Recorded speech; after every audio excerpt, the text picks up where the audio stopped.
Cestou na prechádzku sa môžete zastaviť aj na kúpeľnom moste, na Kolonadovom moste, kde je aj socha pána Ľudovita Winfera, ktorý bol vlastne budoval Piešťanské kúpele. Áno. A nakoniec ho vlastne komunisti mu nedovolili ani vstup na ostrov. Takže tu ho dali a sa tak pozerá na Termiu palác.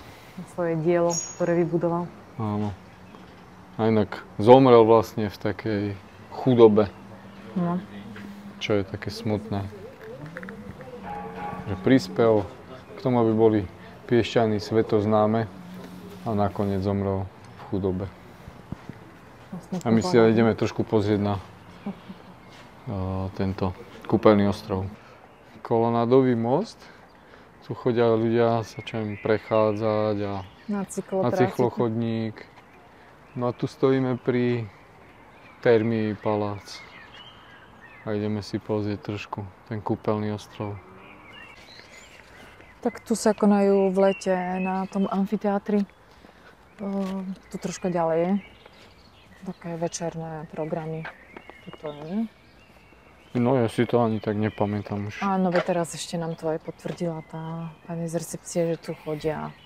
A cez víkendy sú kadejaké koncerty. A tu už cítiť, tu sú kúpele Irma. A tu už cítiť tú vajcovku. Ten prameň. Alebo niekto ide pred nami. Čo ti to smrdí? Domke, cerke to smrdí. A tu vlastne nie, Pavlinka, tu povieme, že tu je tento, ako sa to volá? Napoleon vlastne, kúpele. Strašne. No, teraz už ideme k pávom. Tam si to ako zvenenie. No. Ale to je taký symbol. Viem, že aj ten článok blogový, čo máme, tak tam to popisujeme a normálne už som zabudol, keď som to tam písal.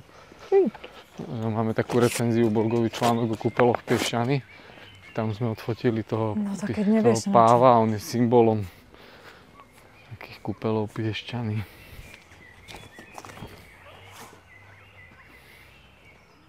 Á, tu je taký veľký. Tu sú také veľké.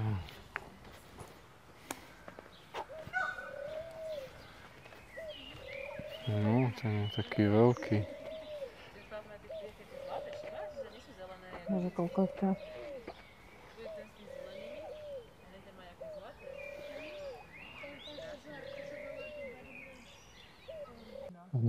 Tu sme vlastne na kúpeľnom ostrove, krásny park.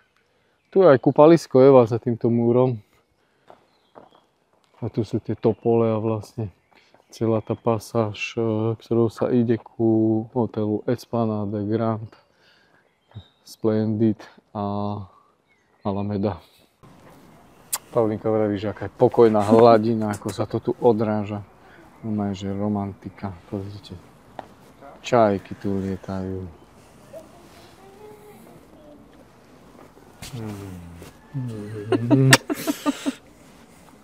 Ale večer žiadna romantika nebude, 3 deti sú tam. Ježiš, byť prestaň. Taký je super vzduch a také príjemne, taká pohoda z toho miesta ide 20:05. Ani sa nám nechce ísť na izbu. Ale chce.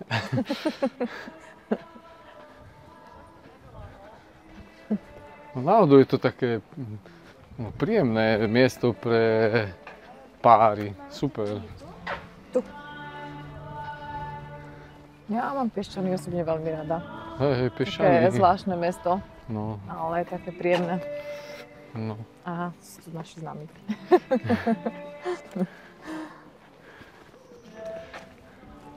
Aj sme tu stretli ľudí, ktorí nás sledujú. Teraz prejdú okolo nás.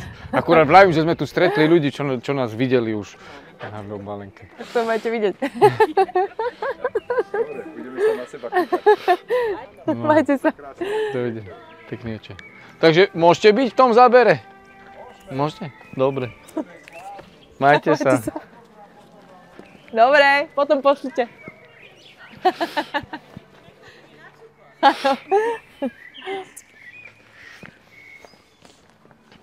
No a vlastne večer sa tu dá ísť poprechádzať, potom sú tu najmä v lete také terasy a cez víkendy rôzna hudba a nejaké akcie a tak, takže fajn.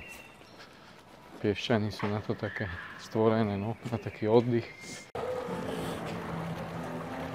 Určite by ste mali navštíviť Kolonadový most, keď ste v Piešťanoch.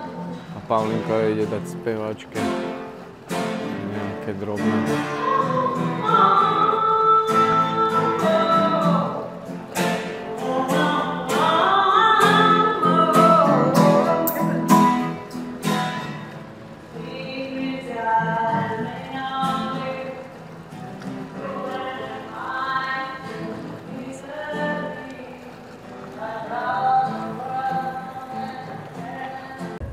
Tu pri Kolonadovom moste je kostolík.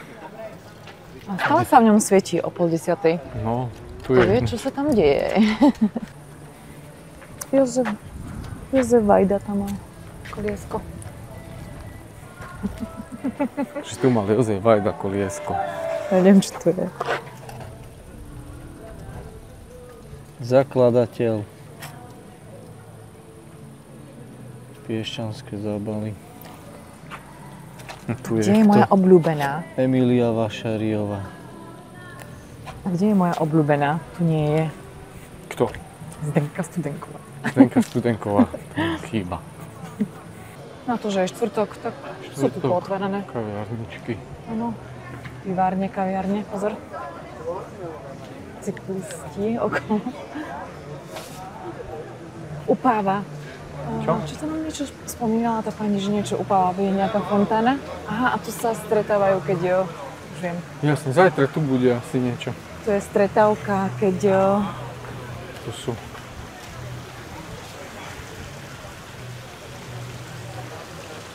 Stretávka, ak ísť na prehliadku mesta, už som si spomenula. Normálne som rozmýšľala, že čo to spomínala toho upáva.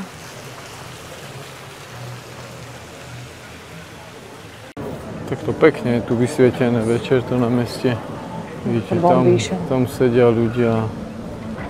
Tu je takáto cukráreň, zmrzlina.